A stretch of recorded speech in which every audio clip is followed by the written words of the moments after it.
My wife noticed that I had changed. On our third wedding anniversary, she skipped our candlelight dinner to accompany another man, yet I calmly went home alone, without asking her a single question. On my 24th birthday, she drove away again just because he called her. I didn't get angry either, in fact. I even reminded her to drive safely. But my wife grew increasingly uneasy. On her way home, she texted me asking what gift I wanted. I replied calmly, "You've already given it to me." Confused, she rushed back only to find that the huge villa no longer had any trace of me, and on the dining table lay a divorce agreement, one she had apparently signed at some unknown moment. Today was the very first day the agreement took effect. Chapter 1. George, are you really going to leave Willow behind and go abroad?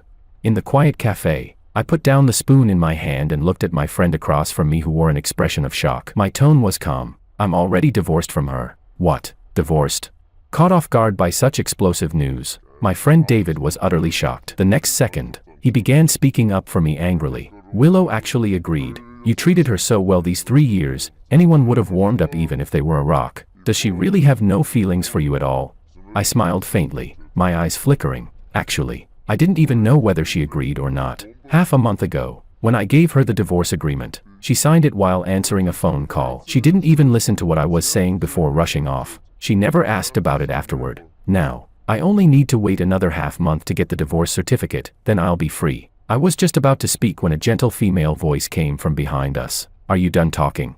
We both turned around and saw Willow in a black suit dress, long legs striding toward us. David was still simmering with anger from moments ago and was about to question her. Willow, just now George said you two are div. What brings you here?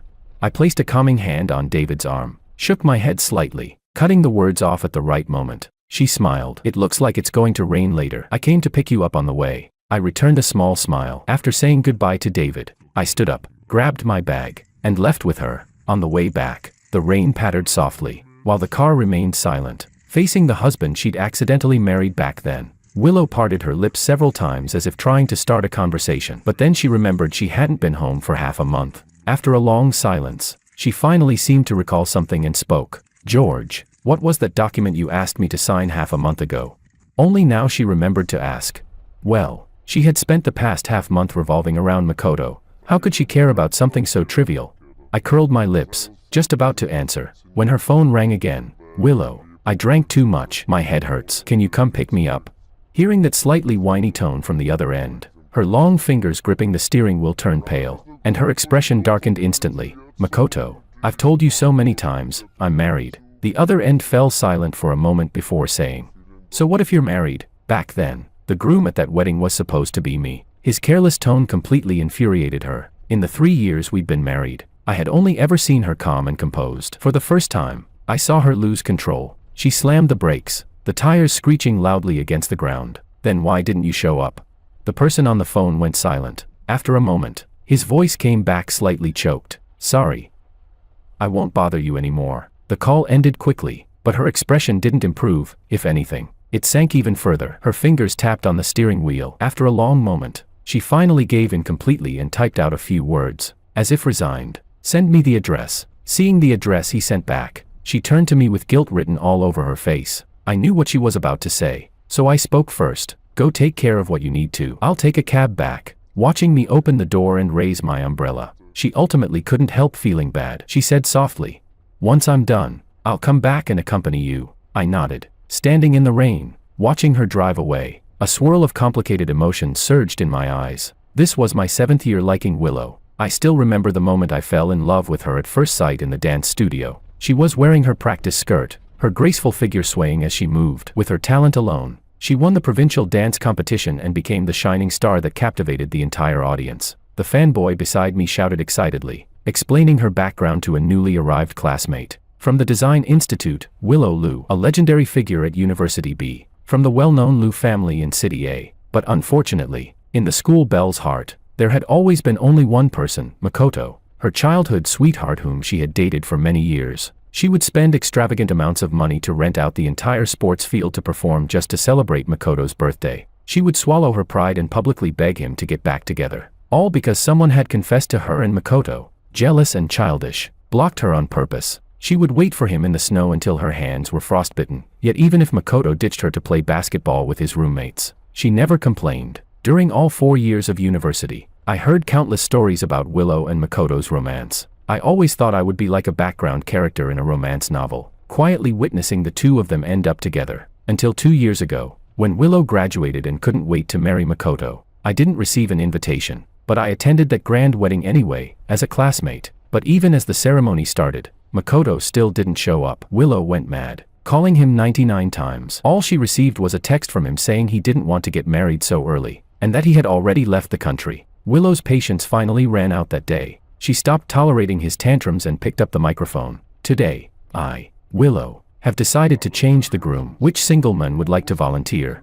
I had always been the quiet, unremarkable one, barely noticeable, but at that moment, my heart pounded wildly. I knew too many people liked Willow, so the instant her words fell, I stood up immediately. That day, I put on an ill-fitting suit and married the girl who couldn't even remember my name. For the next 3 years, the two of us lived respectfully and peacefully as husband and wife, until a little over a month ago, when Makoto returned to the country. Watching Willow resist him, yet still instinctively gravitate toward him, I knew my long dream had finally ended. It was time for me to return this position to who it belonged to fulfill her devoted love, and to completely free myself. In the pouring rain, I sent Willow a message. The document you asked about is in the drawer of your passenger seat. If you want to know what it is, just open it. Chapter 2. It wasn't until half an hour later, after I had already reached home, that Willow finally replied with a single sentence. No need. Since you asked me to sign it, it naturally won't harm me. Which meant, of course, that she wasn't going to read it. Of course not. She was in a rush to pick up the drunk Makoto.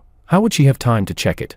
Even though it was right there within her reach. The rain lasted the entire day and didn't stop until the following evening. I stayed home the whole time, quietly deleting all the posts about our married life from every platform. After clearing my moments, I backed out of the app and immediately saw Makoto's newly posted 9-photo collage. They were pictures taken on a yacht, every angle deliberately chosen, and each one showing a woman's slender hand. I knew it was Willow's, and I also knew Makoto did it on purpose. But now, I no longer cared about such trivial things. I turned off my phone, stood up, and went into the kitchen to prepare a salad myself. Just as I finished making dinner, Willow suddenly came home. Seeing the cake in her hand, I froze for a moment. You don't even like sweets. Why did you suddenly buy a cake?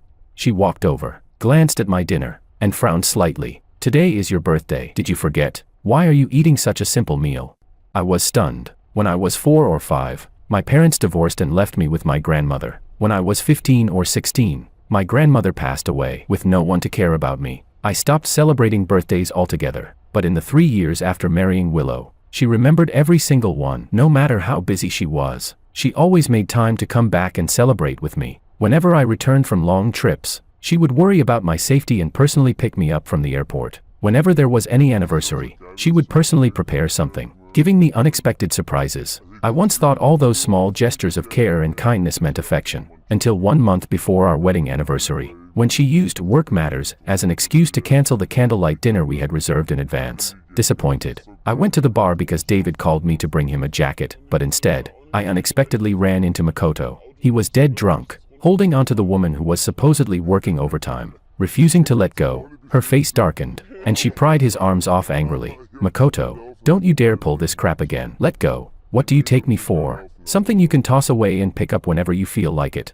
Makoto didn't listen to a single word she said. Using the same hand she had pushed away, he wrapped his arms around her waist again, over and over, relentlessly. In the end, she finally gave in. She stood there dazed, eyes lowered, filled with restrained affection as she looked at him, her voice soft with surrender. Makoto, what am I supposed to do with you?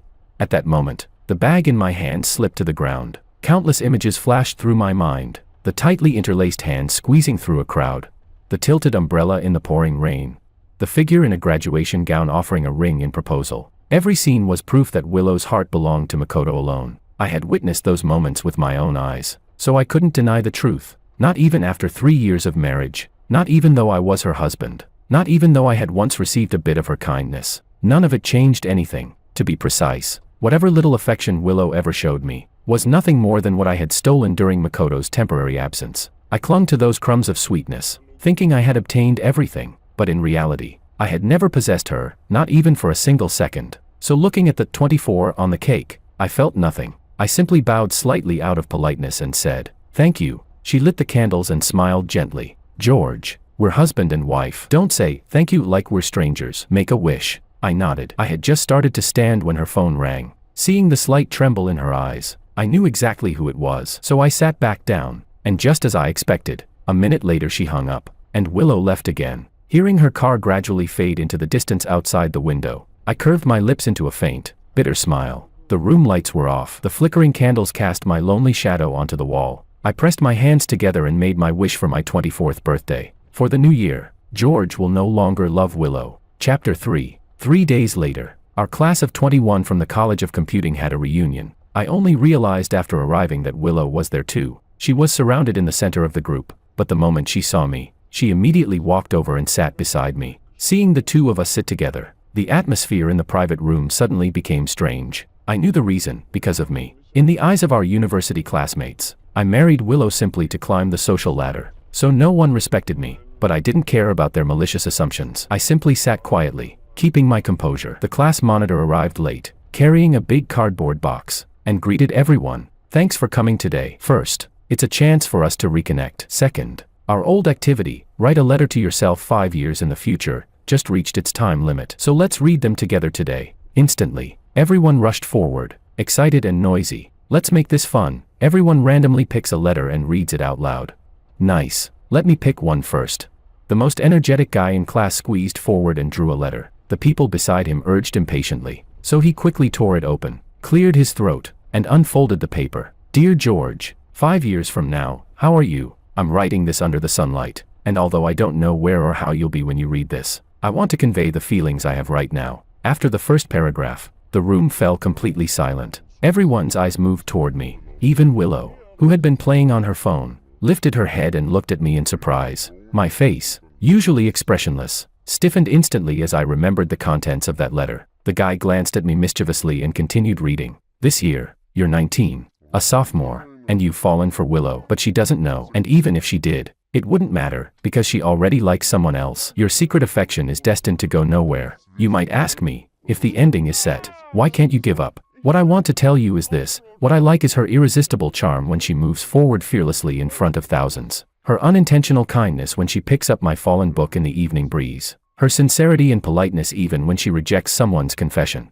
I'm the one whose neck gets sore from turning to sneak a look at her during morning meetings. I'm the one who braves storms to put medicine in her desk when she gets hurt from dancing. I'm the one who fills my entire diary with her name through the night. Maybe she won't remember me for the rest of her life, but that's okay. Secret love is always a one-person war. When the letter ended, the entire room was dead silent. Willow's entire body stiffened. Suddenly, she remembered the wedding that year, the one she hated thinking about. She remembered the moment, surrounded by odd gazes, when someone stood up without hesitation and walked resolutely toward her. Only at this moment did she finally understand why I married her. Not because, as others claimed, I was trying to latch onto power, but simply because I had quietly loved her for many years. Her long silent heart suddenly began pounding uncontrollably. On impulse, she wanted to ask all the questions buried deep inside her. But before she could speak, Makoto's call came in. Willow, I'm downstairs at the club, some debt collectors have me cornered. He hadn't even finished when Willow's expression changed drastically. She shot to her feet and rushed downstairs. The moment she saw the group of fierce-looking men, she raised her fist and charged, fueled by anger. Her blows were harsh and heavy. Within a few punches, she beat a man until blood spurted from his mouth. The group behind him hurried to shield Makoto. He cried as he said one of the tattooed men threatened to chop off his hand. Hearing that, Willow immediately grabbed a steel rod from nearby and smashed it down on the thug's hand. A scream of unbearable agony tore through the air. I rushed downstairs, and this was the scene I saw. Seeing the man's right hand mangled and bleeding, nearly destroyed, I froze. Instinctively, I looked up at Willow, but all I saw was her turning away, shielding Makoto as she left. The person who had just acted with cold, brutal decisiveness had now softened completely, switching to a gentle tone, comforting him carefully, a level of care, one I had never received. I lowered my eyes, hiding my emotions, and let out a self-mocking smile. Then I quietly turned around and went home alone. It wasn't until early morning that Willow finally returned. Seeing me sitting silently on the sofa, she suddenly remembered to explain. George, today, they were all classmates. I couldn't just ignore Makoto's situation. I didn't want to expose her excuses. I simply responded softly, and carried my clothes into the bathroom. Half an hour later, when I came out drying my hair, I saw her holding my phone. Her expression slightly strange. George, why did you buy a plane ticket? Chapter 4. I froze for a moment, then quickly reacted and took the phone back. I didn't buy anything. It must be one of those airline discount ads. Willow wanted to ask more, but seeing that I didn't wish to continue, she suppressed her curiosity. After all, I had never lied to her, had I? So she put the phone down, nodded, and was about to wash up, but I stopped her and took out the first aid kit from the cabinet. You got cut on your back by a shard of glass. Let me take care of it. Willow paused, then obediently sat on the sofa and took off her jacket, revealing the cut. It wasn't a deep wound, but because it was on her back, no one had noticed. She didn't expect me to notice either. As she watched me carefully disinfect the wound with a cotton swab, she remembered the letter. George, about that letter today. Just rinse it when you shower later. Otherwise it might get infected. And be more careful when you fight next time. Don't get hurt again, because no one will be there to treat you. I didn't give her a chance to ask anything. Interrupted mid-thought. Willow didn't catch the last part of what I said. She lifted her head. What did you say?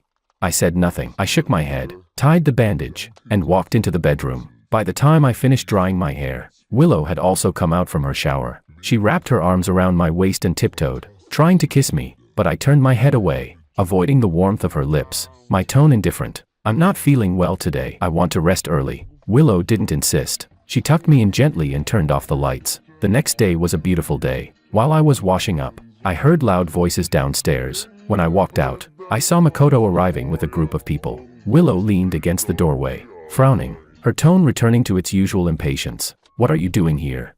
Before Makoto could speak, a few of his buddies stepped forward cheerfully. Makoto said you bravely stepped in yesterday, and he's really grateful, so he insisted on coming to thank you in person. Before the words finished, Makoto pulled out a huge bouquet of flowers and an exquisitely wrapped gift as if performing a magic trick. Willow, thank you for helping me yesterday. Just a little token of appreciation. Willow didn't reach for the gifts, but her expression softened. Noticing this, Makoto directly shoved the bouquet into my hands, his tone far from polite. These are Juliet roses, Willow's favorite. Do me a favor and put them in a vase. Hearing this, Willow's brows pinched tightly, her voice laced with coldness. Things you like, don't put my name on them. And George is my husband. Don't treat him like he's your servant. The atmosphere instantly turned icy. Only my expression remained unchanged. I looked down at the beautiful bouquet in my hands, the first time I learned its name. Juliet roses. Ah. Makoto liked them. No wonder she went to great expense cultivating that variety in her greenhouse. But I said nothing. I simply handed the flowers to the housekeeper and instructed. Please bring down the vases from the display cabinet on the second floor. Makoto's gaze toward me turned oddly meaningful. I ignored it and carried my breakfast to the balcony. Even with just a window between us, I could hear the conversation in the living room clearly. Willow, isn't this the paper crane I folded back in middle school? You kept it in a crystal box. If you like it, I'll fold you another box tomorrow. Ah, isn't this the Lego set I threw in the trash years ago? You actually picked it up. Hey, isn't this the maple leaf we picked up at Shangyun Mountain? You really made it into a bookmark and kept it all these years. Listening to Makoto's excited, treasure-hunting tone, I remembered the first time I came to this villa. I had asked Willow where these items came from. She said, little gifts my younger cousin made in kindergarten. I just kept them. I actually believed her back then, completely overlooking the complicated flicker in her eyes, the mixture of affection and resentment, attachment and unwillingness, all emotions that unmistakably belonged to love. Chapter 5. After a noisy morning, Makoto volunteered to treat everyone to lunch. Willow rejected him with a single sentence. No need. If you're done causing trouble, please go home. Makoto acted as if he hadn't heard, pulling her by the hand toward the door. His buddies, afraid she wouldn't go, grabbed me along as well, dragging all of us out. We drove as a group to a hot spring resort. I rarely interacted with them, so I couldn't blend in. Not that I wanted to, I simply sat alone in a corner, watching their lively drinking games. Willow noticed my discomfort, walked over, and tried to pour me a glass of juice. I was just about to take it when she suddenly stood up and walked toward the crowd. Makoto was lifting a glass of whiskey to his lips when she snatched it from him. Then her sharp reprimand echoed across the room. You're allergic to alcohol. You still dare to drink. Are you trying to die? Makoto blinked innocently at her. I thought it was juice. I grabbed the wrong glass. Why are you so mad?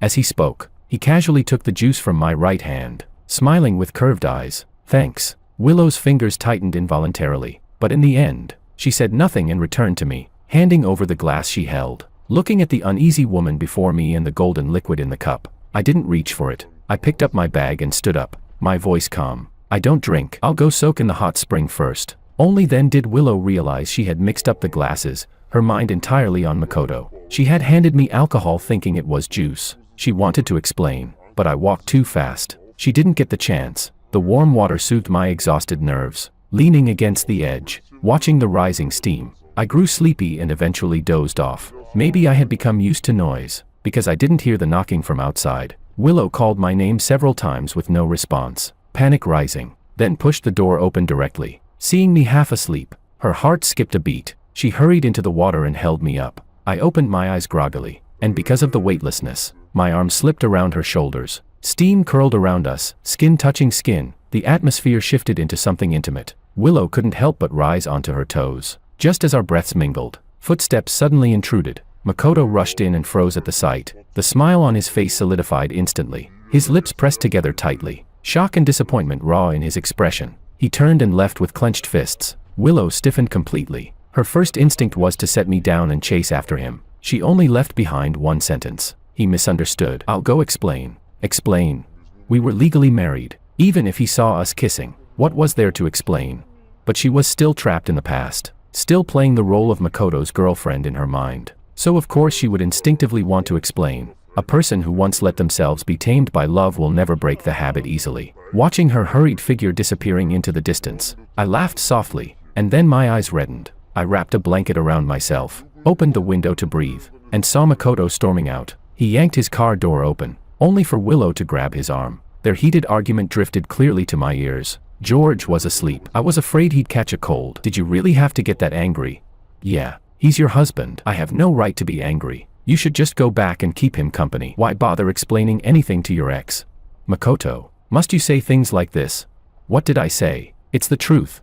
With that, the two parted unhappily. Makoto, eyes red, shook off her hand and sped away. Willow stood frozen only a few seconds before following in her own car. Watching the dusty, silent road return to emptiness, I quietly turned back into the changing room. By the time I finished dressing and stepped outside, a few of Makoto's frantic friends grabbed me. Brother-in-law, something happened. Willow and the others got into a car accident.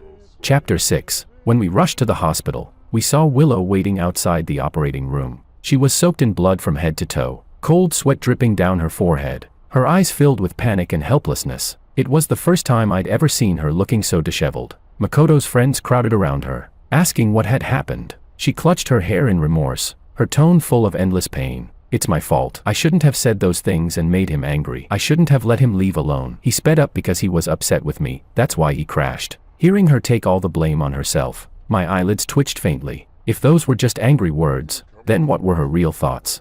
Had she been waiting for him to come back this whole time? Waiting to get back together?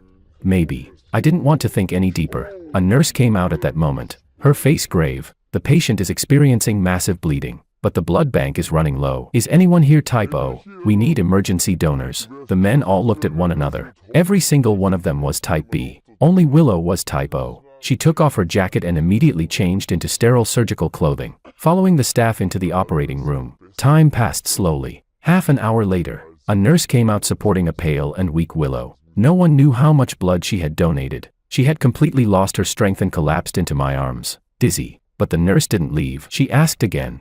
The patient is stabilizing, but we still need 400 cubic centimeters more. Can any of you contact friends with type O blood?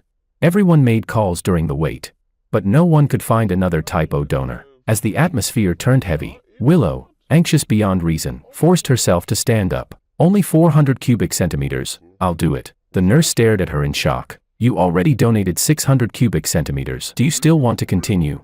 Makoto's buddies all panicked and rushed to persuade her. Willow, stop. I'll have my secretary check the company, see if anyone with your blood type can donate. Willow shook her head stubbornly. Makoto can't wait that long. As she spoke, she rolled up her sleeve, revealing the bruised puncture mark. Seeing her pushing herself this far, I finally couldn't stay silent. The doctors are doing everything they can. They can request blood from other hospitals. You don't need to do this. Willow paused for only a moment, ignored my words, and walked away again. Watching her resolute figure disappearing into the operating room, everyone fell quiet. Makoto's friends sighed heavily. When it comes to Makoto, Willow loses her mind. She once injured her leg fighting for him and stayed in the hospital for 3 months. After being discharged, she went straight to beat the other guy up.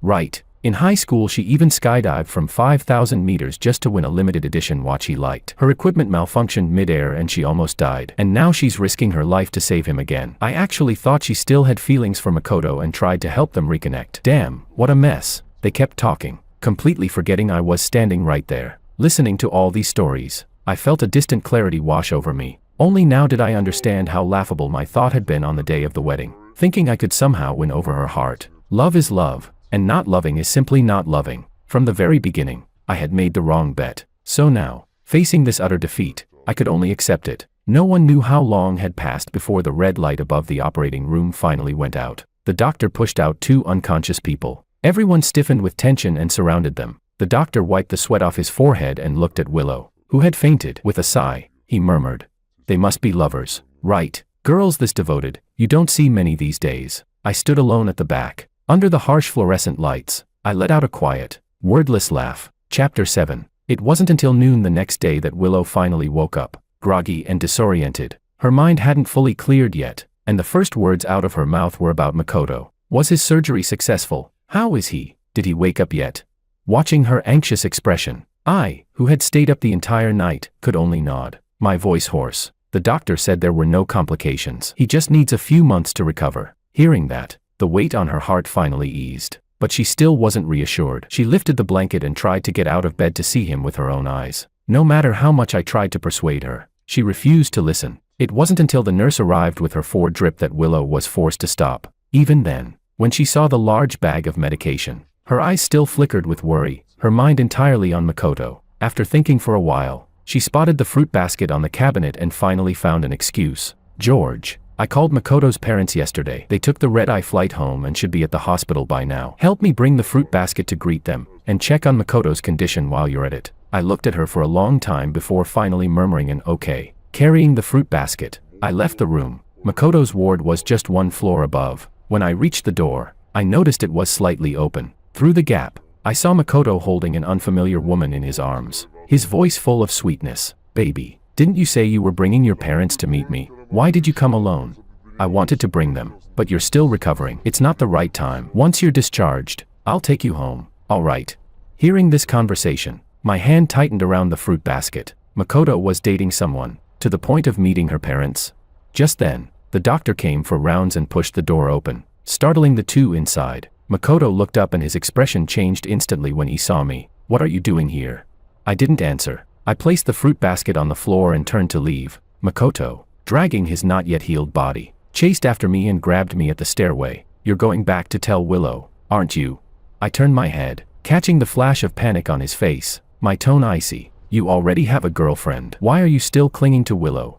Makoto raised an eyebrow. His expression smoothed out, and he regained his arrogance. "Because I want to have both. Play them both. Enjoy their devotion. Isn't it obvious?" I demanded. "Do you really have to trample on her sincerity like this?"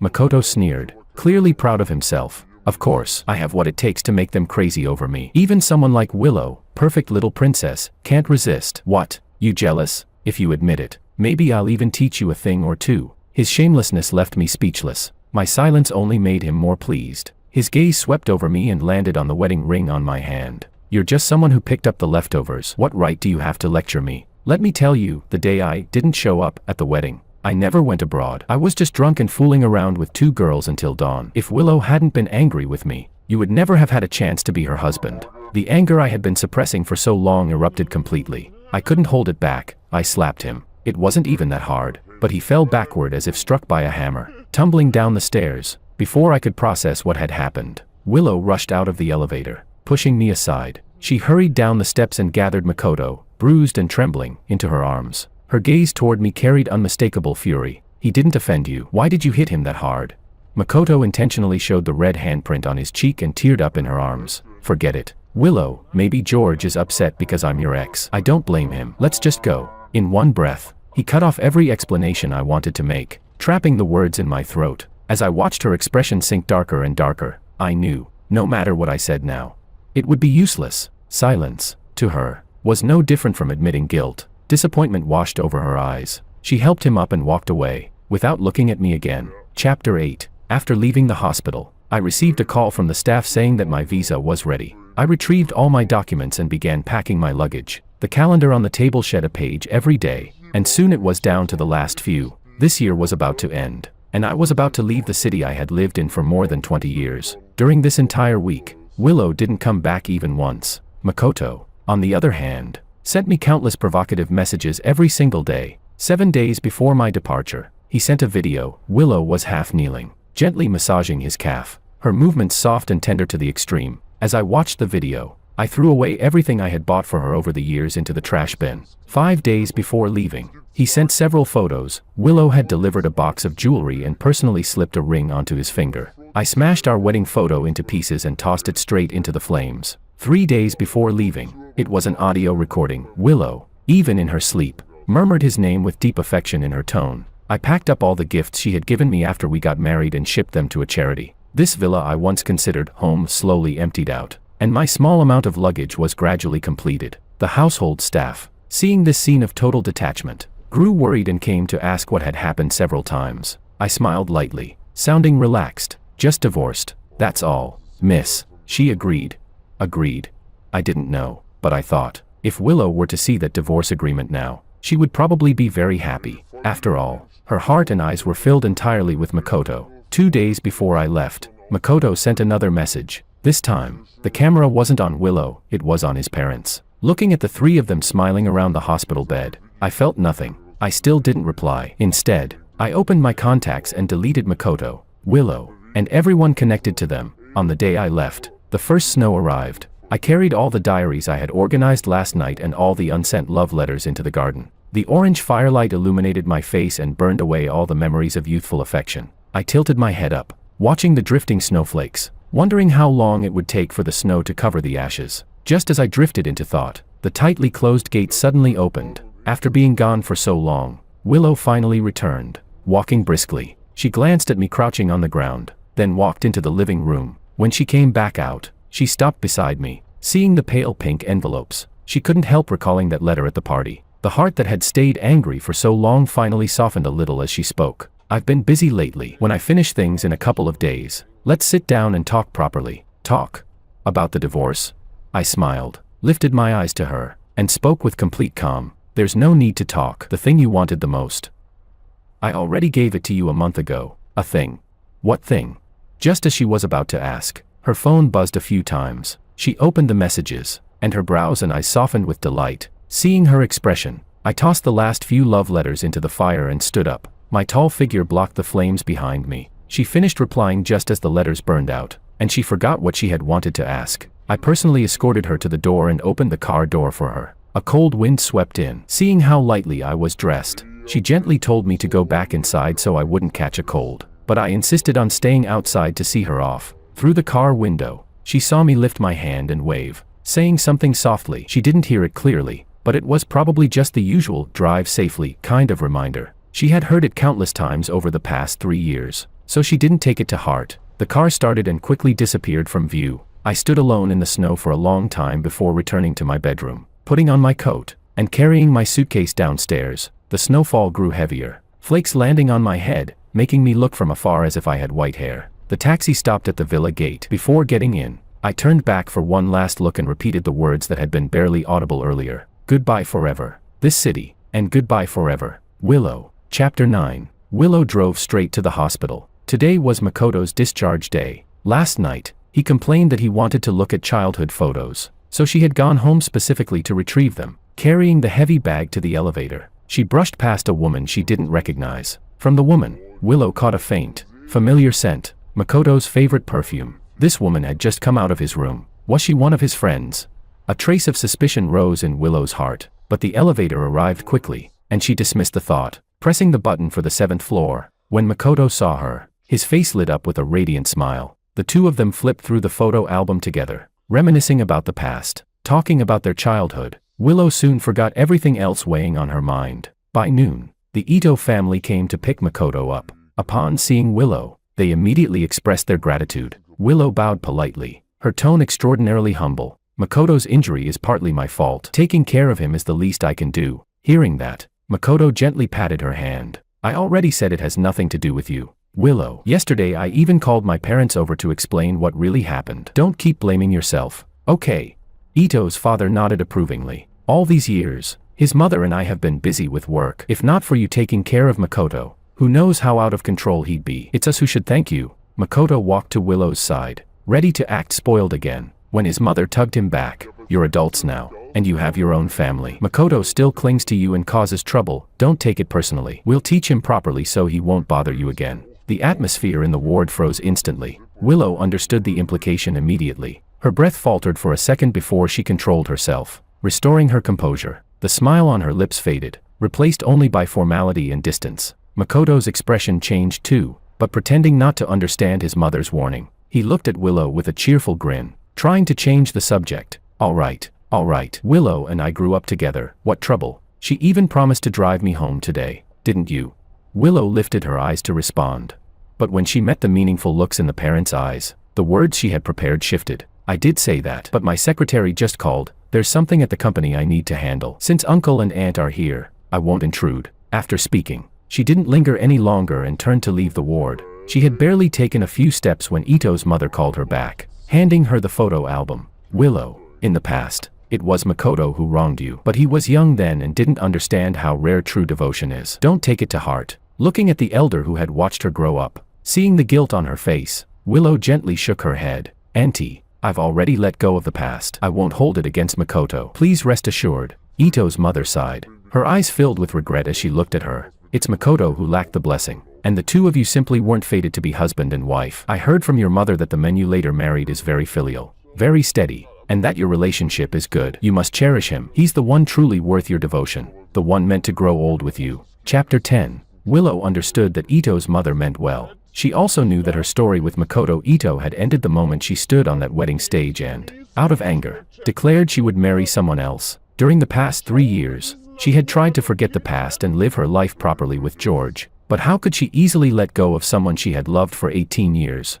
So when Makoto returned to the country and came to her again and again, she eventually softened. Even if they could no longer be lovers, at least they were still friends, or so she told herself. Holding on to that thought, she allowed herself to go back to him, again and again. To be honest, whenever Makoto cried and told her he still loved her, her heart was moved, but those moments were like ripples stirred by the wind on a lake. They disappeared just as quickly as they appeared. Each time she was on the verge of falling again, she would remember that George was her husband. Again and again, she felt like she was trapped in a fog with no way out, until she heard those words today, and suddenly, it was as if someone had lifted the veil from her eyes. Thinking of that figure standing in the snow at dawn, watching her drive away, a wave of warmth rose in Willow's chest. She bowed deeply to Ito's mother, her voice filled with sincerity. "Thank you for telling me this. I understand now." After leaving the hospital, Willow returned to her family's old house. Her mother called her into the study, her tone unusually serious. "When you first got married,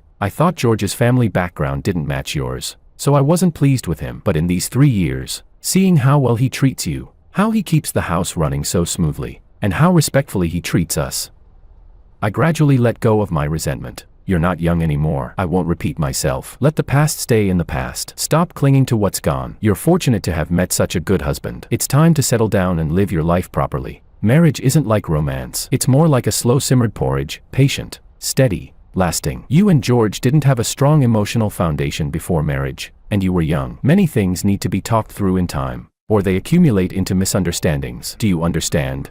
Willow hadn't expected her always reserved mother to speak so earnestly about these domestic matters, but she knew every word was true. She lowered her head respectfully. "You're right. I know what I should do now." Her mother nodded with satisfaction, then took out a box and slid it toward her. "These are the heirloom rings your grandmother gave me when I got married. Give them to George. The day after tomorrow is your father's birthday. Remember to bring George home so we can all have dinner together." Willow opened the box and stared at the pair of emerald rings inside. Their glow warm and old. She froze for a moment. Suddenly, she remembered the wedding from 3 years ago, the one that stirred up so much chaos. After Makoto announced over the phone that he was canceling the wedding, both families stormed off in anger. She stood alone at the center of the stage, heart completely shattered, and took the microphone, pouring out every emotion she had buried for years. She didn't even remember what she said. It wasn't until George stood up, pushed backstage by her panicked bridesmaids, and when he returned to her sight, that she finally snapped back to reality. The wedding march played. He had put on that slightly oversized suit,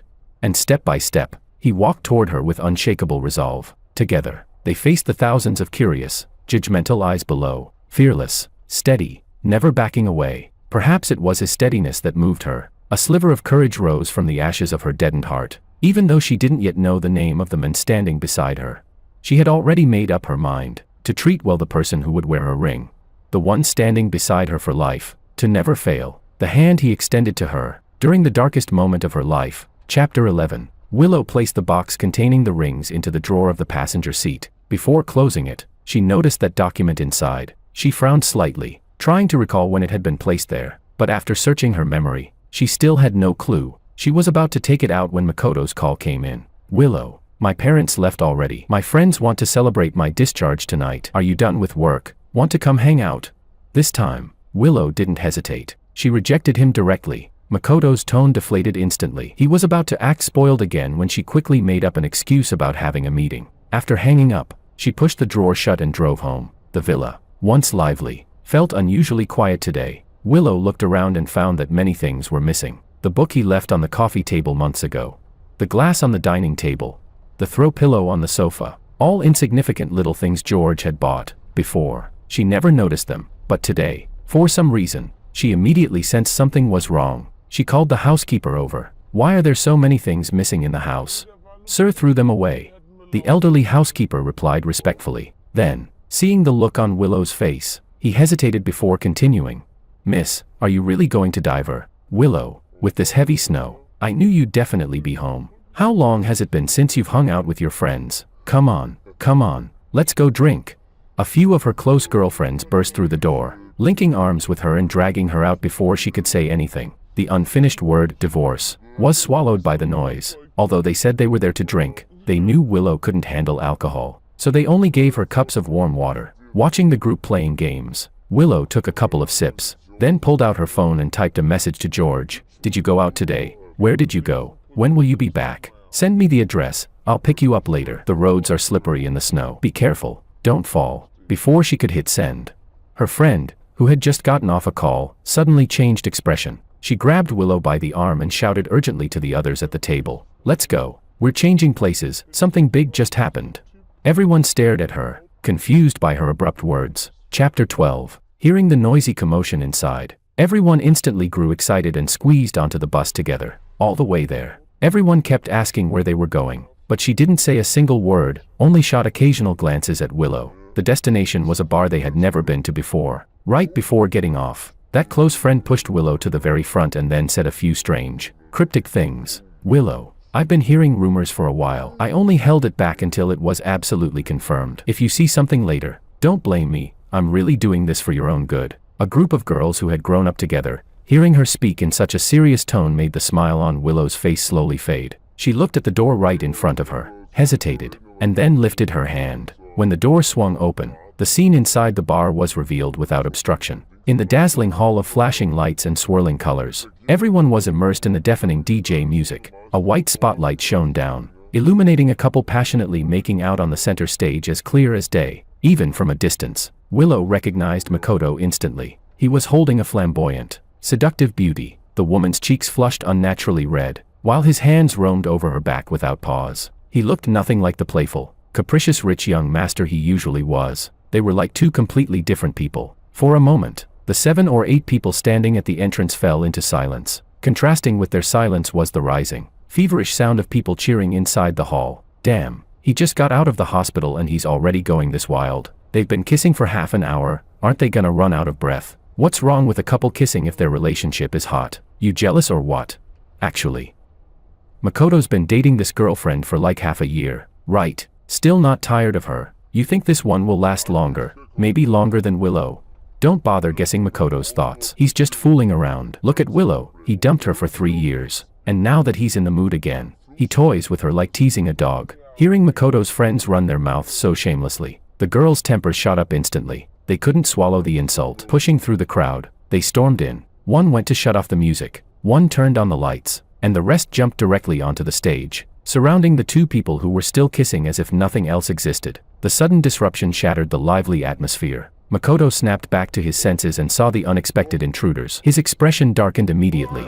He scanned the area, and when he didn't see Willow, he exhaled slightly in relief and glared at the group with a cold face. How did you even know about this place? I didn't invite you. What are you doing here? Still furious, the girls snapped back without hesitation. It's just a bar. You can come but we can't. Since when do we need your invitation? What? You're here dating your new girlfriend and afraid we'll see and go tell on you? Makoto didn't want to lose face in front of his friends and girlfriend. So irritation flared up and he retorted sharply, "Afraid? Why would I be afraid? I'm just dating someone, why should I care if Willow knows? She's a married woman. Is she supposed to interfere with her ex-boyfriend's dating life?" The moment he said this, his buddies started clapping and whistling. Seeing their reaction, not angry but amused, Makoto's heart tightened. He sensed something was wrong, and just as he was about to ask, the girls cut him off. Pretending to be some heartbroken ex still hung up on Willow, "Done acting now. Makoto, you've been with another woman for half a year. Why eat from one bowl while staring at another? Why go messing with Willow again?" Hearing that, Makoto's girlfriend also realized something was off and her expression darkened. Makoto hadn't expected anything like this today. He knew the situation was spiraling out of control. With a reckless heart, he spoke without thinking. "Wasn't she the one shamelessly begging me to get back together? She annoys me to death. You think I'd chase after her? She stuck to me like a simp. I couldn't shake her off. I got sick of her 3 years ago. That's why I ran away from the engagement. It had nothing to do with studying abroad. The only person I like now is my girlfriend." "So these are your true feelings, huh?" Facing their harsh questioning, Makoto refused to back down. He raised his chin, like a proud peacock. "Of course, even if Willow herself were standing here, I'd tell her the truth word for word." With that declaration, no one spoke again. The girls instinctively stepped aside together, creating a clear path. Watching their coordinated movement, Makoto's right eyelid began to twitch violently. He turned his head, and saw the familiar figure standing at the doorway. The restlessness in his heart instantly froze over. The crowd watching the drama below also turned with him. Chapter 13. 3 years later, Willow once again became the center of everyone's attention, but unexpectedly, there was almost no expression on her face. None of the emotions people imagined, anger, disappointment, pain, embarrassment, showed even a trace. There was only the calmness that comes after countless storms, and the serenity of a curtain finally falling. Across the vast sea of people, she looked at the person on the stage whose face had turned deathly pale, the men she had loved for many years yet could never truly have, the groom who had left her alone at the wedding venue. At this moment, he felt like a complete stranger, as if she were meeting him for the first time, but she had known him for 18 years. "I listened to every word without missing a single one. Thank you for finally not lying to me anymore, and for at last telling me the truth, Makoto." Amid countless whispers, Willow's voice was calm and composed. It didn't sound like confrontation, more like she was commenting on today's weather. The girls on stage looked at her expression and suddenly recalled the scene from 3 years ago when George first appeared before them. The exact same expression, the exact same tone, the exact same feelings. "I am currently single. If you don't mind, I can become your groom, Willow." After announcing this to everyone with complete tranquility, Willow lowered her eyes, and a faint smile curved her lips. She also thought of George, and only now did she finally understand the kind of pressure George had been under that day when he chose to stand by her side. Such a quiet, cautious man, yet he had gone that far for her. It took her 3 whole years to finally see his grand, burning love. Fortunately, it still wasn't too late. Willow no longer intended to waste time on things unworthy of her. She turned around and left without hesitation, step by step, firm and unwavering. Back in the car, Willow opened her phone and sent the message she hadn't managed to send earlier. With a ding, she thought George had replied instantly and lowered her eyes to look. Among the white and green interface, the red exclamation mark was glaringly obvious. She blinked rapidly at the friend verification notice below. The note and the profile picture in the center of the screen were unmistakable. It was George, but why had he suddenly blocked and deleted her? Willow couldn't understand. She sent several more messages, they all showed she was blocked. Her heart, previously calm as still water, rippled with countless waves. Rationality told her something must have happened, but her emotions desperately tried to smother that rationality, grasping at any other explanation just to soothe her. He had still seen her off this morning like always. His complexion looked normal. He even waved goodbye. Maybe he just tapped the wrong button.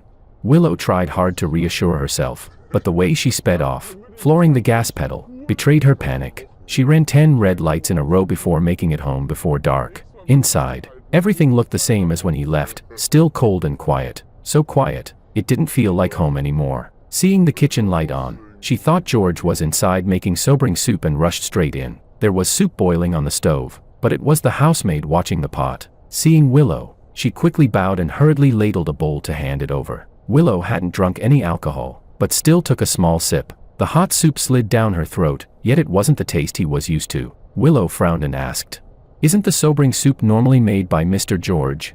The maid's clear eyes widened in shock, and she apologized in panic. Sorry, miss." Before moving out, "Sir taught me how to cook it. but I didn't write it down properly. Please wait a moment, I'll make a new pot right away. From her entire explanation, Willow heard only one phrase. Before moving out, her heart, pounding uncontrollably, plummeted straight into an endless darkness. When did he move out?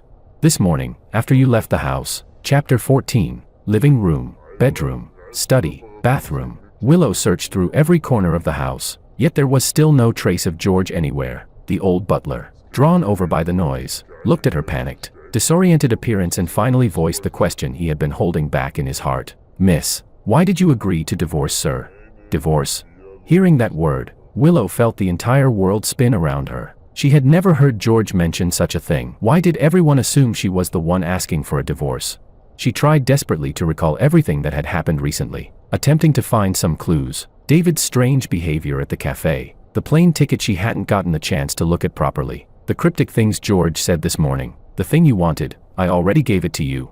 Thinking of that sentence she never got to clarify, Willow became increasingly anxious. She had her secretary investigate George's whereabouts while she drove out to search for him herself. She first went to the old house he lived in before the marriage, but only saw its doors and windows sealed shut. Neighbors nearby told her George had returned yesterday, throwing away many belongings, looking as though he was preparing for a long trip. The next second, her secretary sent a message. President Liu, I found that Sir bought a plane ticket to San Francisco half a month ago. He departed this morning and should have arrived by now. So George wasn't simply moving out, he had decided to leave the country. Realizing this, a chill spread through Willow's heart. She couldn't understand why George would suddenly think of divorce, nor why he would leave without any warning. Becoming her husband, standing by her side, wasn't that what he had always wanted? After instructing her secretary to book a flight to the U.S., Willow returned to her car. She didn't start the engine. She leaned back against the seat, staring blankly at the chat interface showing she had been blocked. Her phone, uncharged all day, issued a low battery warning. She pulled open the drawer to take out the charging cable. Her gaze swept across the document folder. This time, she finally opened the file that had been sitting untouched for a month. The moment she saw the words, divorce agreement, Willow's hand trembled uncontrollably, but she still forced herself to stay calm as she flipped through each page, until she reached the last page, and saw her own signature written in her own handwriting. She froze completely. Why was her signature on a divorce agreement? Why did she have absolutely no memory of signing it? Willow's mind raced, trying to connect all the details she had ignored or forgotten. The one who drafted the agreement was George, and the only time he had asked her to sign something was a month ago. At dusk, he told her he had a gift for her. She hadn't had time to look at it, signed it, and left. George had placed the agreement in her car afterward, reminding her many times to check it. For an entire month, the agreement had already been in effect, but she had never opened it, not even once. The thin stack of papers, barely a dozen pages, felt unbearably heavy in Willow's hands. At this moment, she finally understood why George left. She sensed the wavering in his heart throughout their marriage. He thought she would return to Makoto and divorce him, so he chose to leave first, and the gift he had given her was this divorce agreement. He had decided to give her freedom, to fulfill the infatuation she had been unable to let go of for so many years. Chapter 15. When the plane landed in San Francisco, it was just afternoon there. Outside the arrival gate, I saw a teacher I hadn't met for a long time, Anna. Back in my senior year, she resigned from University B and began her own entrepreneurial journey. After 3 years of hard work, she had successfully established herself in Silicon Valley. I had accepted her job offer. This was why I decided to go abroad. This outstanding woman, barely in her early 30s, had always been close to her students back in school. Now that she was in the professional world, she still carried no airs. The moment she saw me, she waved warmly. George, long time no see. I pushed my suitcase over, smiling as well. MS. Sue, long time no see. I already quit my teaching job. Don't call me teacher if you don't mind. Just call me Anna from now on. Her warm, cheerful temperament made me, someone still not used to being in a foreign country, feel unexpectedly comforted. I didn't insist on being formal and simply called her Anna. Anna responded with a smile and pulled me along toward home. On the way, we reminisced about many things. From funny moments in class to farewell gatherings, both of us were filled with emotion. George, when you finished your master's program half a year ago, I invited you to the U.S., but you didn't accept back then. What made you change your mind so suddenly?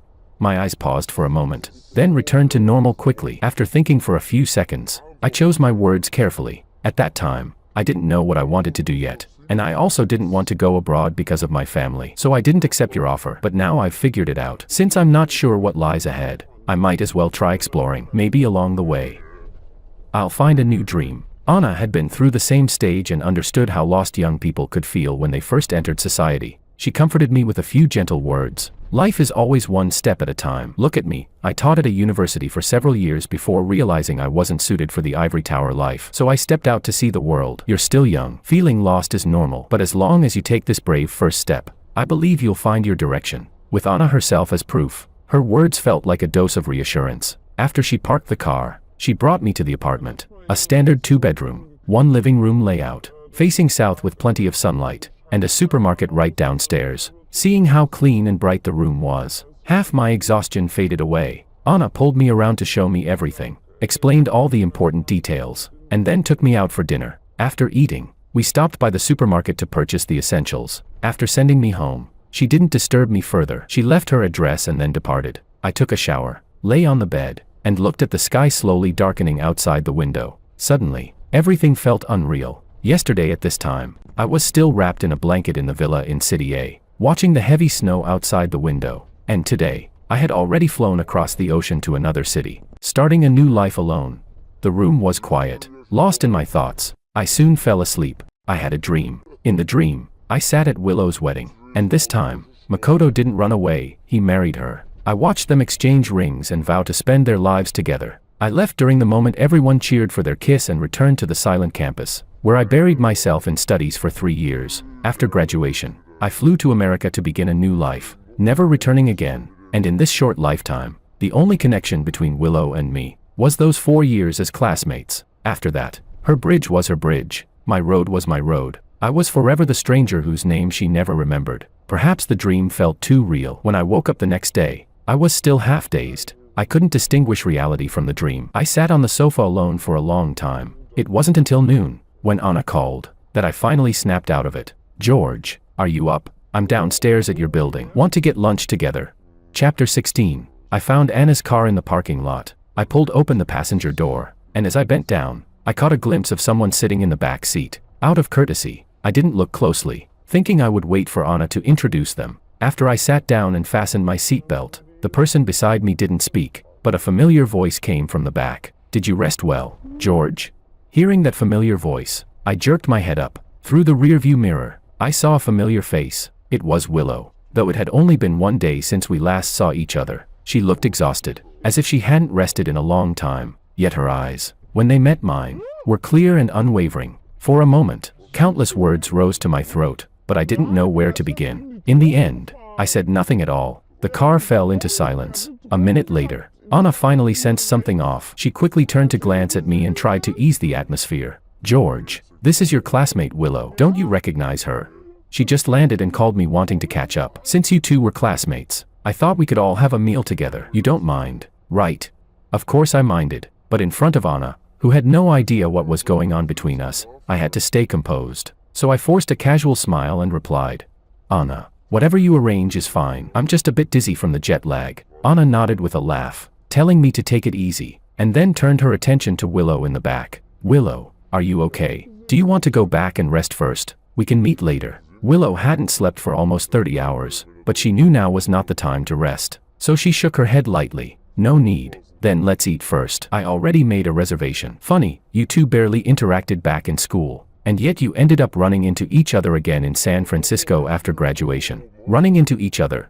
Even with my head lowered, I could feel the scorching gaze behind me. I knew that since Willow had come here, she had come for me. The heir of the Liu group, a woman raised amid applause and admiration her entire life, abandoned by someone as insignificant as me. Of course she wouldn't be willing to let it go. I closed my eyes and pressed my temples, trying to force my mind to function so I could deal with whatever was coming next. Meanwhile, the conversation beside me continued. Probably not a coincidence. I came to San Francisco for something very important, so meeting George was inevitable. Her tone suggested she knew me well, but the way I acted made it seem as though I didn't know her. The contradiction made Anna confused, and she asked, So you came to find George? Are you too close? Do you keep in touch often after graduation? Not particularly, I answered before she could. Hearing that word, Willow's gaze darkened slightly, and she pressed her lips together. Well, you were still classmates for 4 years. Your relationship might be average now, but if you stay in touch more, you'll naturally get closer. By the way, Willow, did you come to the US for work? Are you alone? Didn't your family come with you? I heard you got married. Your husband's also someone from your class, right? Hearing that, my heartbeat quickened, and I unconsciously clenched my hands. After a moment, Willow's hoarse voice finally came. Yes, but not long ago. He asked me for a divorce. I came to the US to deal with it. Anna hadn't expected her casual gossip to hit such a private matter and suddenly felt awkward. I didn't want the topic to continue, so I cut in directly. Anna, did you book a Western restaurant or Chinese restaurant today? How much longer? I haven't eaten anything since I woke up. I'm a bit hungry. Anna shot me a grateful look and immediately followed up. Western restaurant, just a few hundred meters ahead. We're almost there. Chapter 17. This meal lasted for an hour. During the whole time, Anna acted as the intermediary, helping both sides communicate. Watching me lower my head and focus on eating, Willow could only swallow all those questions she had held back for so long. Halfway through, something urgent happened at the company. Anna hurried off to deal with it and left first. What started as a teacher-student dinner turned into a divorced couple facing each other like in court. The atmosphere instantly froze. After I finished the last piece of steak, Willow handed me a napkin at the right moment. I didn't take it. Instead, I stood up, pulled out a new one. My tone calm but straight to the point. Whatever you want to say it clearly now. Willow's outstretched hand paused. She met my gaze. Although we had only been apart for one day, the person in front of her felt completely different from the gentle, polite husband in her memory. She didn't know whether I had changed, or whether she had never truly seen the real me. Thinking back carefully, in our 3 years of marriage, except for those intimate moments in bed, she had rarely looked at my face, and rarely noticed any change in my emotions. I was like a still lake, no wind, no waves, standing quietly where she could see me whenever she turned around. Over time, she slowly forgot where this lake came from, or why it stayed there without moving forward. Just when she had grown used to it, the lake suddenly began to flow, unstoppably, toward a distant place she could no longer reach. She barely managed to catch up, only to be startled to find that the lake wasn't as calm as she had always imagined.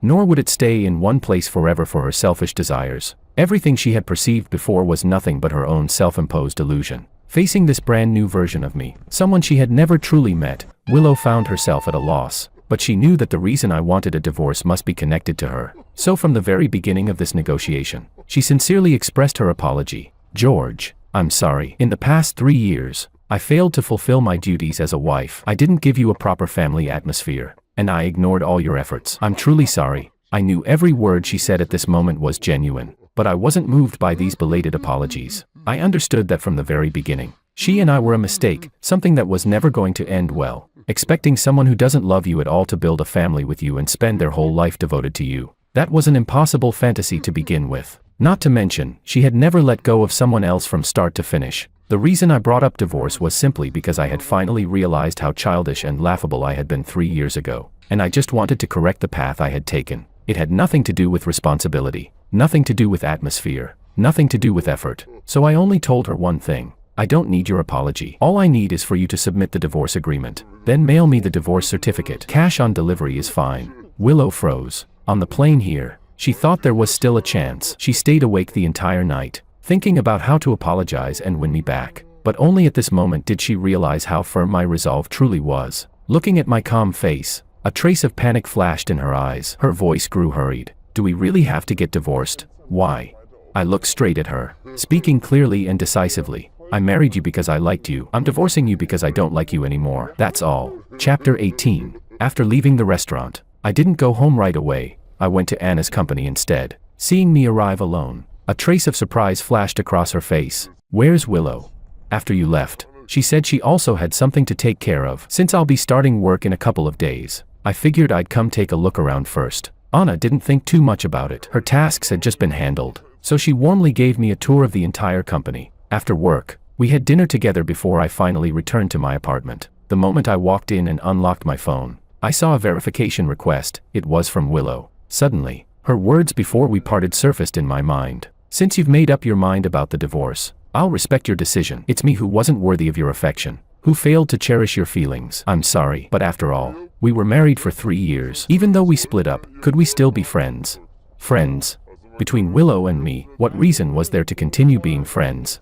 I couldn't think of any. In my view, we should part ways peacefully and then never cross paths again. So I didn't accept her request right away. By the time I was getting ready for bed at 10, I noticed she had sent another verification message. This time, it came with a note. There are some clauses in the divorce agreement I'd like to discuss with you. Since it concerned the divorce, I immediately tapped accept. She skipped all pleasantries and directly sent over the revised document. As I read through it carefully, I saw she had changed the original division of assets to an equal split, which meant that after receiving the divorce certificate, I would be taking half of her entire fortune. This sudden windfall from the sky left me uneasy, so I sent her a voice message. For the asset division, let's stick to the original agreement. You don't need to give me that much according to the marriage law, otherwise, I'd feel undeserving. Willow seemed to have expected this. She replied quickly, I know you didn't marry me for money. I didn't revise the contract to compensate you. This is simply the legal standard. All of it is rightfully yours. Don't overthink it. I explained a few more things, but she kept replying with the same stance. Eventually,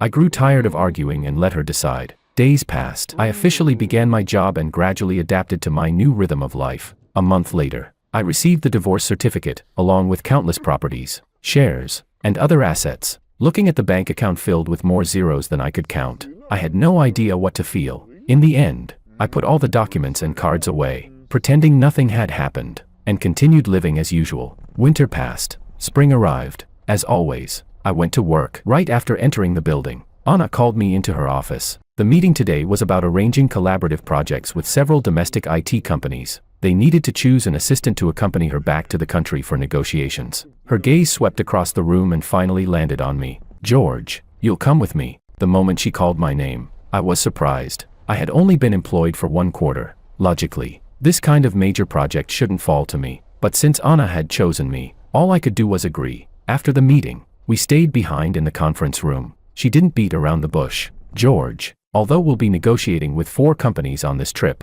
our main focus is the Liu Group. Liu. Hearing that surname, my heart tightened. Instinctively, I looked up at her. Willow.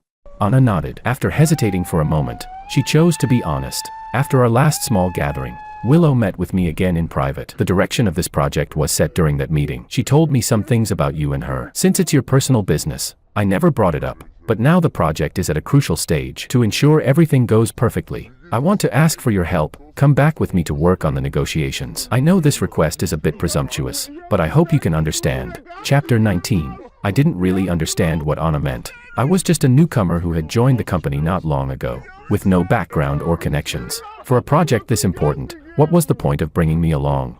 Just because I was Willow's ex-husband. That was the only explanation I could come up with. But Willow didn't like me. Our divorce had been clean and decisive, and afterward she hadn't contacted me again. Why would Anna think Willow would compromise because of me? To avoid unnecessary misunderstandings, I spoke honestly. Anna, I didn't tell you before because I was already divorced, and I felt it wasn't important, but this project is a big deal. So I'll be blunt. Willow and I were basically a fleeting marriage. She didn't love me, and we didn't have much of a relationship. The divorce was peaceful. As far as I know, she's sentimental, but when it comes to major decisions, she sticks to her principles. If you think taking me along will increase the chances of getting this collaboration, then I'm afraid I might have to disappoint you. Hearing one of the people involved describing his own marriage like this, Anna found it strangely fascinating. She gestured for me to sit and couldn't help asking a question. Are you sure Willow doesn't have any feelings for you? I nodded immediately. Seeing my firm expression, Anna couldn't help recalling what Willow had told her before leaving San Francisco. Professor Sue, George and I, we're actually married, or more accurately, we're divorced. I didn't do well in this marriage. He became disappointed in me, so he asked for a divorce. He was very firm about it, and I didn't want to make things harder for him, so I agreed. But personally, I want to repair this relationship. I just need time to calm down and think. George definitely won't want to return with me, so could I trouble you to look after him for a while? As a gesture of thanks, I'm willing to discuss the RO project with you. Even though a long time had passed, Anna could still clearly remember Willow, the discouraged expression on her face, and the sincerity in her voice. It was hard to believe that someone like Willow would hand over a project countless companies in the IT field had been fighting for, just because of an ex-husband she supposedly didn't care about. But since Willow had said there were issues between the two of us, Anna didn't pry further. She simply asked for my final opinion. As for the project, I'm here, so you don't need to worry. The reason I want to take you along, part of it is personal, and part of it is to train you. Just treat it as a normal business trip. Follow the procedures and do your part. Is that okay? Having worked with Anna for a while, I knew she was straightforward and wouldn't scheme behind my back. And this trip really was a rare opportunity, one I didn't want to waste. So after thinking it over for a long time, I agreed. The departure date was set for a week later. I worked while packing my luggage. The closer the date came, the calmer I felt. Looking back on the past, it all felt like a dream. Now that I'd woken up, I was completely clear-headed again, no longer attached to what was gone. As for Willow, she had simply returned to where she started, someone I used to know, and I had already decided how I would face her when we met again. Chapter 20. Returning once again to this familiar city, my mindset had completely changed. Pushing my suitcase, I walked out of the airport with Anna, chatting and laughing along the way. While talking, Anna spotted her parents and waved to them from afar. She introduced me to them, and they warmly invited me to go home with them. Knowing the three of them must have endless things to talk about after reuniting, I didn't want to intrude, so I politely declined. After we parted temporarily, I pushed my suitcase outside alone, only to realize it was pouring rain. There were Northwest cars on the road. I opened a rideshare app, about to call a car, when a black vehicle suddenly stopped in front of me. Instinctively lifting my head, I saw Willow walking toward me under an umbrella. Months had passed, she had grown much thinner, dressed in a dark green trench coat, tall, quietly elegant, like a slender stalk of bamboo. I didn't expect her to appear, and for a moment, I froze, but she walked straight up to me, eyes filled with emotions I couldn't read, and spoke in a low voice. "Long time no see. George, have you been well lately?" I stepped back a few paces without thinking, putting distance between us. "Fine." My indifferent reply made something faintly sink in her expression, but she understood, this was normal. After all, we were just a divorced couple now. She quickly composed herself and glanced at the suitcase in my hand. "It's raining too hard. Let me drive you to the hotel." Seeing the driver assigned notification on my screen, I shook my head. "No need, I already got a ride." "Then take this umbrella, otherwise your luggage will get soaked." Her sudden thoughtfulness made something twist strangely in my chest. "I don't need your help, and I don't see any reason for us to have further contact. President Liu, don't you agree?" Her fingers, hidden inside her sleeves, trembled ever so slightly. She forced a small smile, strained and fragile. "Now that we're divorced, we can't even be friends."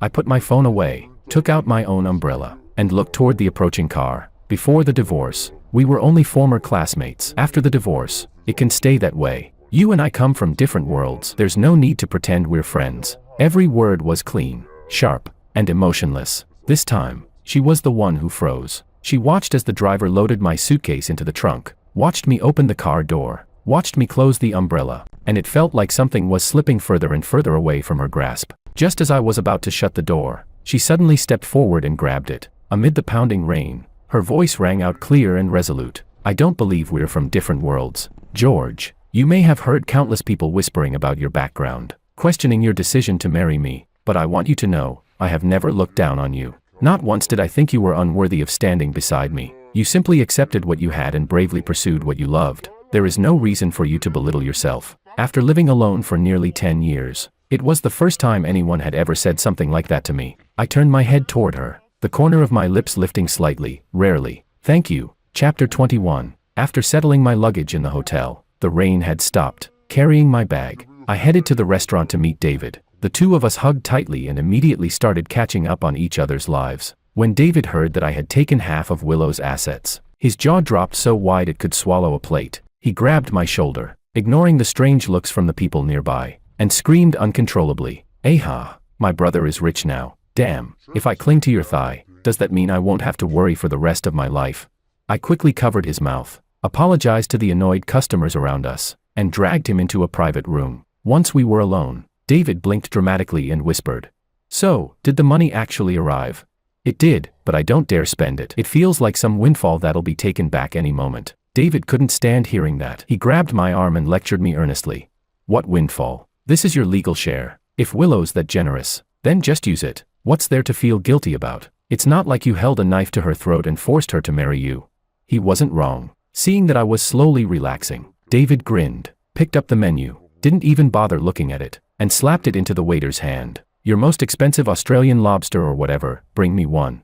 After acting rich, he leaned back proudly, looking extremely satisfied. "So, how was my performance? Felt realistic, didn't it?" I gave him 2 thumbs up and deliberately teased him.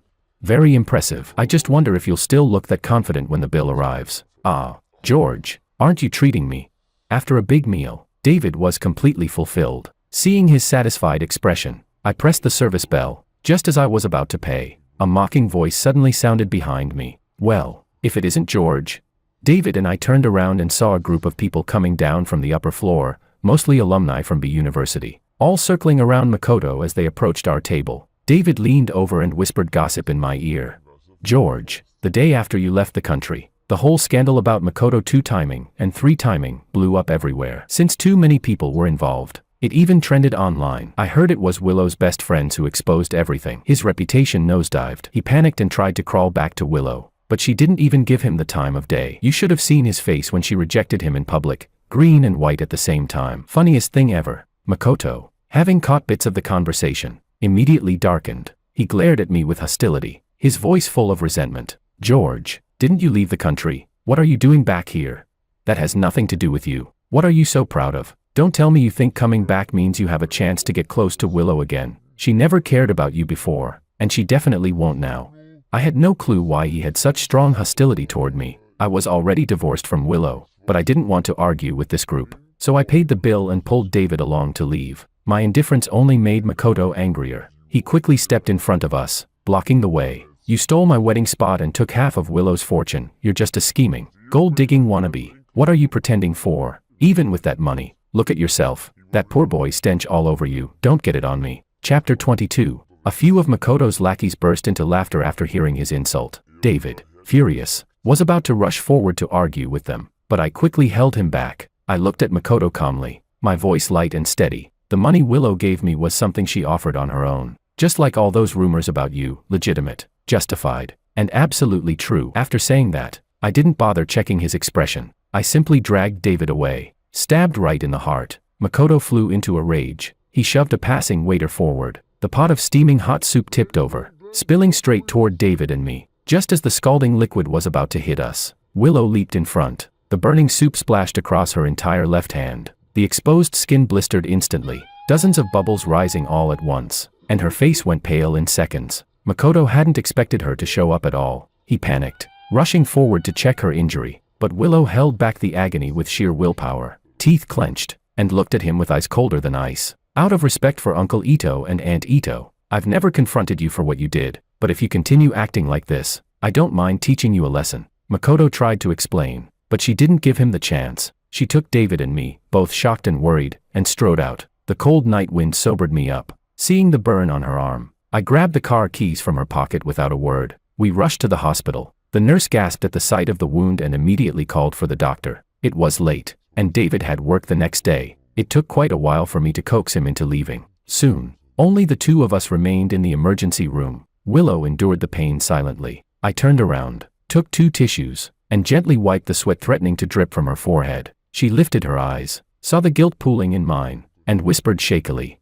"My injury has nothing to do with you. He targeted you because of me. I should be the one apologizing." In a moment like this, arguing about right or wrong no longer meant anything. So I said nothing and went to the pharmacy to get the medicine prescribed by the doctor. By the time I returned, her wound had already been treated. The doctor reminded us of many precautions before finally letting us go. I drove Willow back to her house, stepping into the familiar villa, seeing the living room almost unchanged from before. A trace of days passed through my eyes. The old butler saw me and immediately lit up with joy, rambling excitedly, "Sir, you're finally back. During the time you were gone, Miss has been waiting for." Halfway through the sentence, he noticed Willow's injured hand and froze. "Miss, how did you get hurt?"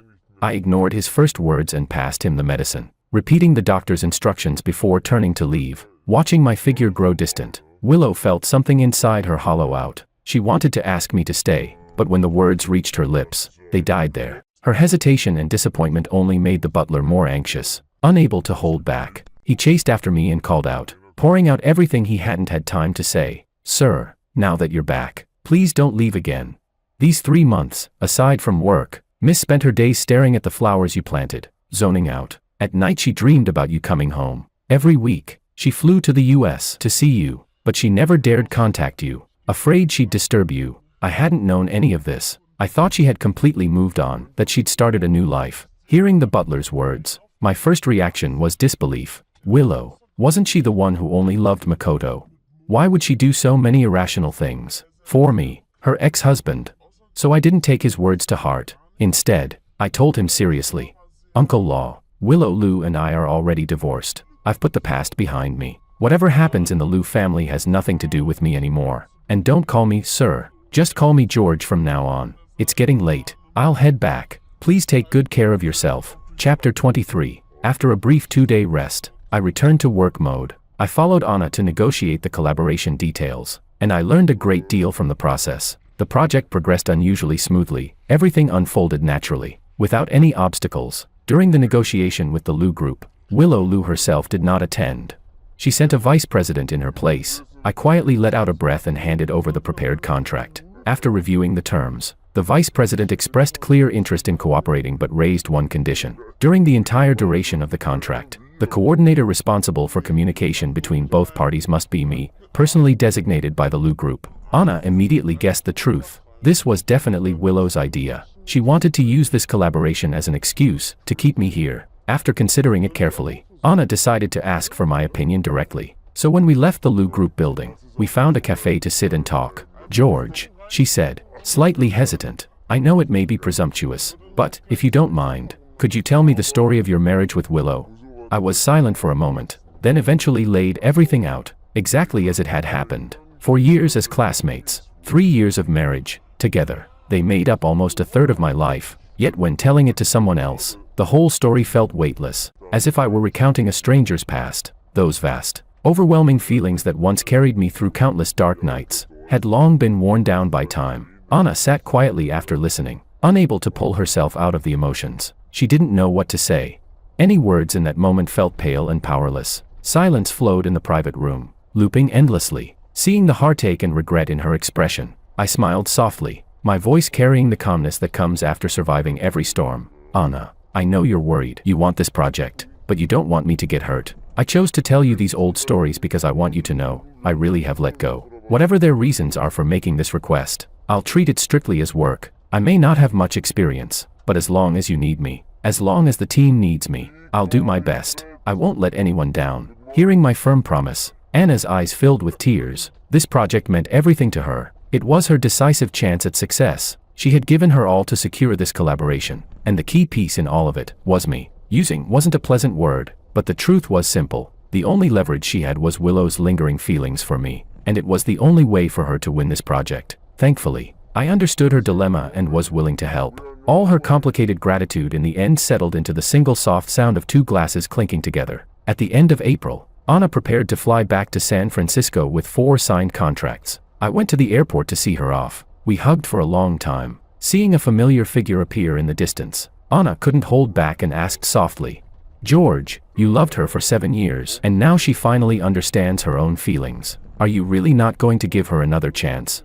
I knew she meant well. She hoped I could find happiness, but only I knew how unbearable those 7 years truly were before I finally let go. If it had only been unrequited love, it wouldn't have been so painful, just regretful. But when I had believed I'd reached the unreachable moon, only to realize it was merely an illusion reflected in water, a person no longer yearns for the sky. Some things are meant only to be admired from afar. So I answered with just one sentence, "Anna, life cannot be lived twice. We all have to keep moving forward." Chapter 24. For convenience at work, I rented a penthouse apartment. The next day, someone moved in across the hall. It was Willow. During that month in City A, I often ran into her in various places. Next to supermarket shelves, at the entrance of a hot pot restaurant, in some quiet corner of a park. For someone of her status, she really shouldn't have appeared in those places. I knew she had been following me. When we occasionally ran into each other face to face, we exchanged a few polite words like ordinary acquaintances. Other times, she simply followed behind me silently, like a shadow. Slowly,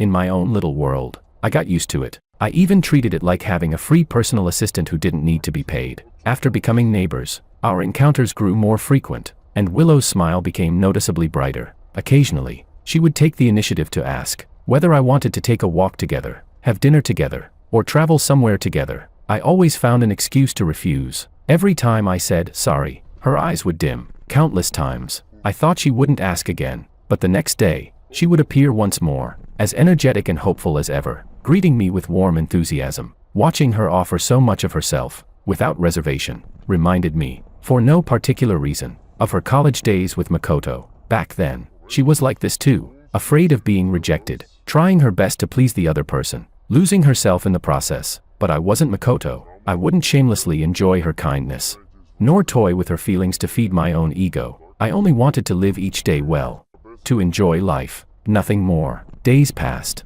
From spring to summer, Then to late autumn and early winter. The project that lasted nearly a year finally approached its conclusion. Coincidentally, the contract's end date was also my 25th birthday. I booked a flight back to San Francisco for that day. The night before I left, I packed my luggage until midnight, when I suddenly noticed small flakes of snow drifting outside the window. At exactly 12 o'clock, someone knocked on the door. When I opened it, I saw Willow holding a birthday cake. She was smiling as she said, "Happy birthday."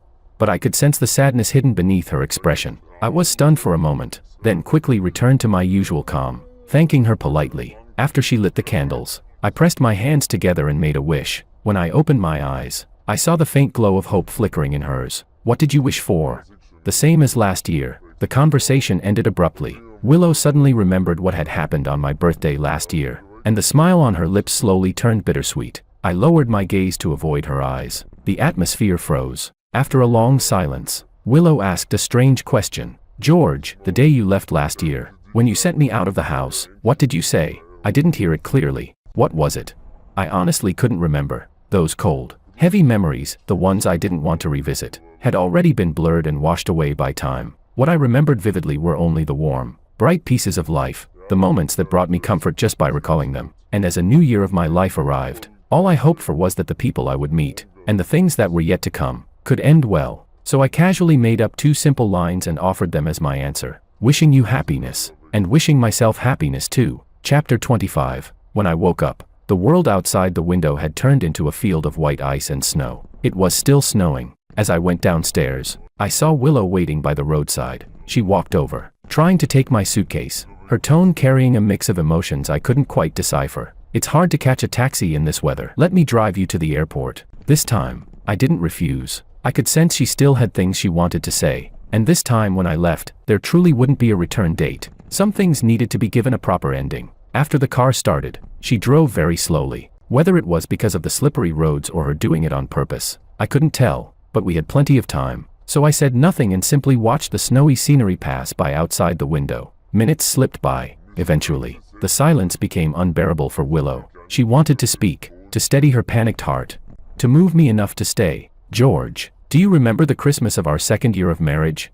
It snowed really heavily that year too. My mother's health wasn't good, and you took me to the temple to pray for her. I drew a marriage lot, it said, 'May you earn the heart of the one you love.'" Hearing her speak, I also remembered that day. After she drew the lot, the fortune teller looked at the two of us and said something strange. Some love is destined to become suffering. If one understands that early, it becomes a blessing. Back then, I didn't understand. I even thought he was speaking about me, and I worried about it for a long time, because at that time, I truly wanted to spend my whole life with her. But looking back now, she was the one who drew the lot. Those words weren't meant for me, and the person she'd prayed to grow old with was never me in the first place, was it?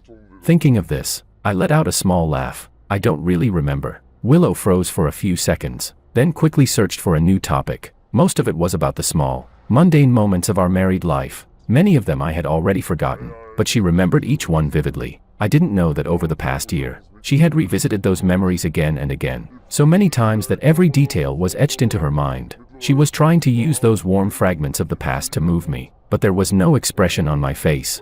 No hint that I missed any of it. Without realizing it, the car had already reached the airport. I picked up my suitcase and was about to leave when Willow called out to me from behind. She handed me a small box, her eyes full of hope. When I opened it, I saw a pair of rings. I recognized them. They belonged to Mr. and Mrs. Liu, the Liu family's heirlooms. Why was she giving me these? If this is a parting gift, it's much too valuable. I can't accept it. After being rejected again, Willow's smile nearly collapsed. Her throat tightened, and a trace of urgency flashed across her face. "Please take them. It's my wish, and my mother's as well." I shook my head lightly, my tone calm. "I know what this gift represents. That's exactly why I won't accept it. I've told you many times, the story has ended. Let's return to the places we originally stood." Each word struck her like a blade. She stood there in the snow, watching helplessly as I slowly walked away. Step by step, I never looked back. Only the snowflakes falling gently onto my head arrived as promised. They offered me that white hair till old age she longed for but could never have.